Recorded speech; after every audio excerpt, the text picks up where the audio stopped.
Merhaba arkadaşlar. Bugün kahvaltılarda, özellikle hafta sonu kahvaltılarında veya normal öğünlerde severek tüketebileceğiniz güzel bir sebzeli krep tarifim var. Hemen tarifimin yapımına geçiyorum. Karıştırma kabıma 2 adet yumurta alıyorum. İyice çırpıyorum. Yumurtaların üzerine 1,5 su bardağı ılık süt ekliyorum. 1,5 su bardağı da ılık su. Bardak ölçüm 200 mililitre. 1 yemek kaşığı şeker, 1 paket maya ve 1 çay kaşığı da tuz ekliyorum. Kaya tuzu. İçine peynir ekleyeceğim için tuz miktarını az tuttum.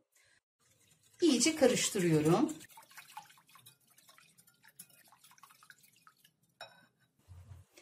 Burada 4 su bardağı unum var. Yine 200 mililitrelik bardaklarla unu kontrollü bir şekilde ekliyorum. Karıştırılabilir yumuşak bir hamur elde edeceğim.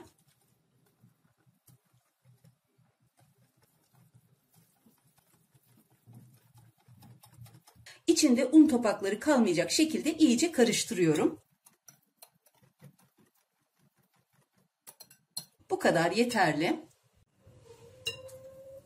Bakın şöyle akışkan bir hamur olmalı. Üzerini streç filmle kapatıyorum. Yaklaşık yarım saatle 1 saat kadar bekletip iyice mayalanmasını sağlayacağım. Burada sebzelerim var. Hamurum mayalanırken ben de şimdi sebzelerimi hazırlıyorum. Önce patatesi soyup rendeliyorum.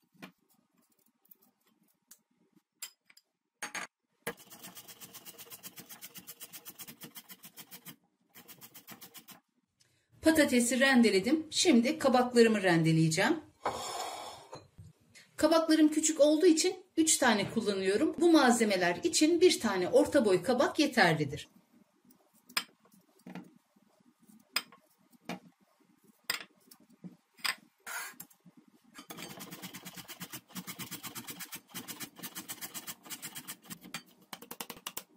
Patates ve kabakları 10 dakika kadar dinlendirip suyunu sıkacağım. Şimdi diğer malzemelere geçiyorum.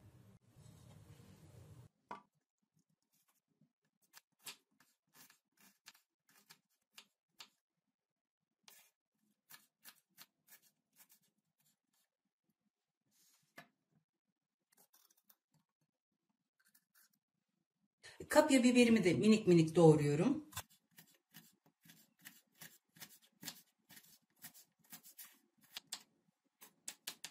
Domatesin kabuğunu soyup ondan sonra doğrayacağım.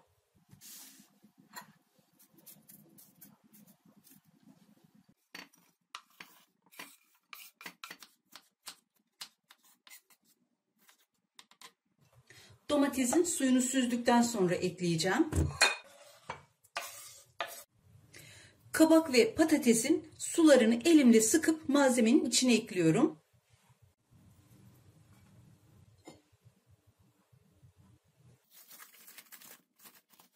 Hamurum iyice mayalandı. Şimdi hazırladığım tüm malzemeleri içine ekliyorum.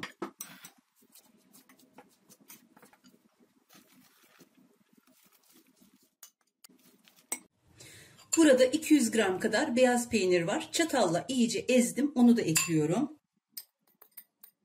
Harcımı iyice karıştırıyorum.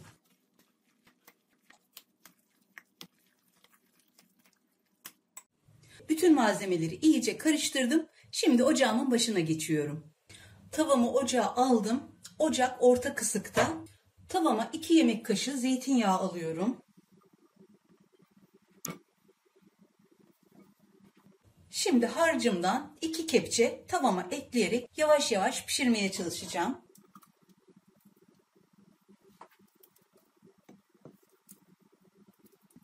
Harcımı güzelce yayıyorum. Ve orta kısıkta yavaş yavaş pişmesini sağlıyorum. Oldukça yavaş pişiriyorum. Kenardan hafifçe kontrol ediyorum. Daha tam değil. Pişsin. İyice pişince hamur kendini bırakıyor.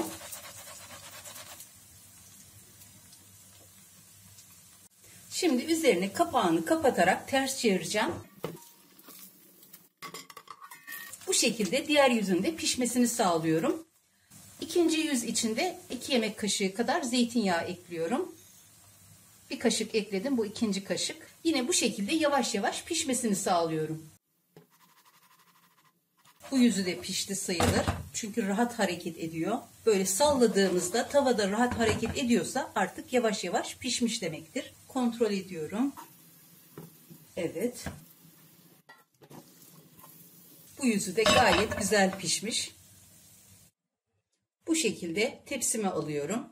Hemen ikinci krebime geçiyorum. Yine 2 kaşık yağ ekliyorum.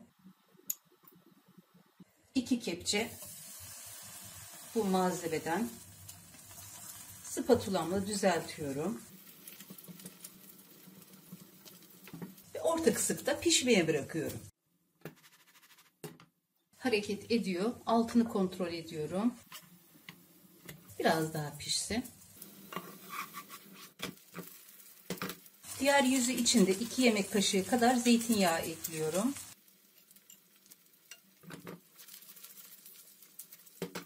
Kontrol ettim. Bunun da alt tarafı pişmiş. Hemen alıyorum. Bu şekilde. Bunu da diğer krebimin üzerine ekliyorum.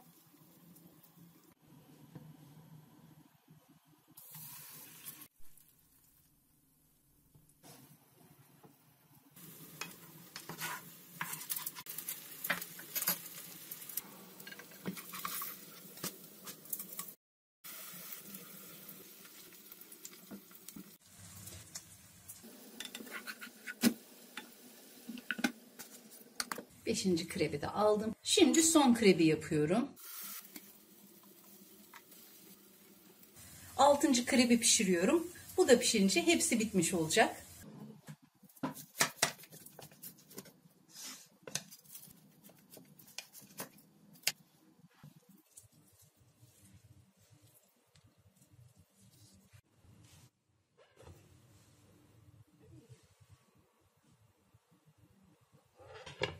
Yapımı kolay, lezzeti o kadar güzel ki yapıp denediğinizde artık vazgeçilmeziniz olacak ve hep yapmak isteyeceksiniz.